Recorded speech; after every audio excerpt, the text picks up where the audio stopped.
আসসালামু আলাইকুম। নিশ্চয়ই সবাই ভালো আছেন। আলহামদুলিল্লাহ আমিও ভালো আছি। আজকে আমি বলবো সম্পর্ক। কিছু কিছু সম্পর্ক আছে মধুর মতো, আবার কিছু কিছু সম্পর্ক আছে একদম নিম পাতার মতো। হ্যাঁ, তবে কোনো সম্পর্কই স্থায়ী নয়। আপনি কোনো সম্পর্ককেই আপনি গ্র্যান্টেড করে নিতে পারবেন না। পৃথিবীতে যে কোনো সম্পর্কই কখনো মধুর হবে, কখনো নিম পাতার মতো হবে। তবে সবাই চেষ্টা করবেন মধুর মতো প্রয়োজন নেই, আবার নিম পাতার মতো হওয়ার প্রয়োজন নেই। মধ্যম সম্পর্ক থাকা ভালো। মধ্যম সম্পর্কগুলো দেখা যায় যে যুগ যুগ ধরে টিকে থাকে। যে কোনো সম্পর্ক, সেটা হতে পারে মা বাবার মাঝে সন্তানের সাথে, বাবা এবং সন্তানের সাথে, ভাই বোন, স্বামী স্ত্রী, এরকম, বা পাড়া প্রতিবেশী, আত্মীয় স্বজন, সমাজের মানুষ, আশেপাশের মানুষ, এরকম সবার সাথে।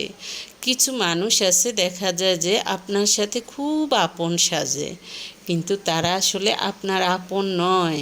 তারা কৌশলে আপনার থেকে কথা নিয়ে অন্য জায়গায় সেগুলো সেল করে, অর্থাৎ বিক্রি করে, অর্থাৎ তার জন্য সেটা গীবত, কিন্তু অন্য মানুষের কাছে বলে বেড়ায় কী জন্য? আপনাকে খারাপ বানানোর জন্য, আপনাকে তাদের চোখে দেখা যায় যে বিরক্তিকর বানানোর জন্য।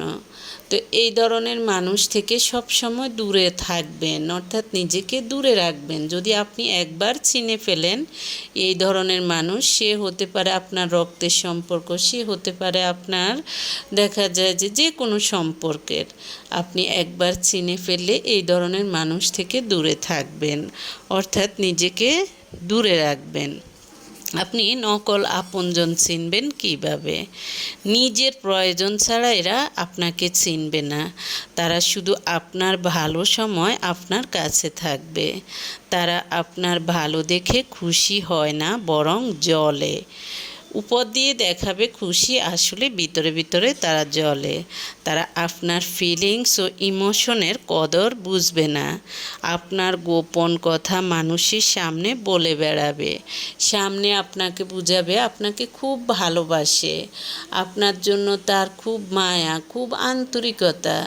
কিন্তু যখনই দেখবেন সে আপনাকে ছোট করার জন্য মানুষের কাছে এটা সেটা বলে বেড়ায়, তখন আপনি বুঝবেন যে এই মানুষ কখনো, সে সম্পর্কে যেই হোক না কেন, হোক রক্তের সম্পর্ক, হোক অন্য সম্পর্ক, হোক আন্তরিকতার সম্পর্ক, সে কখনো প্রকৃতপক্ষে আপনাকে ভালোবাসে না।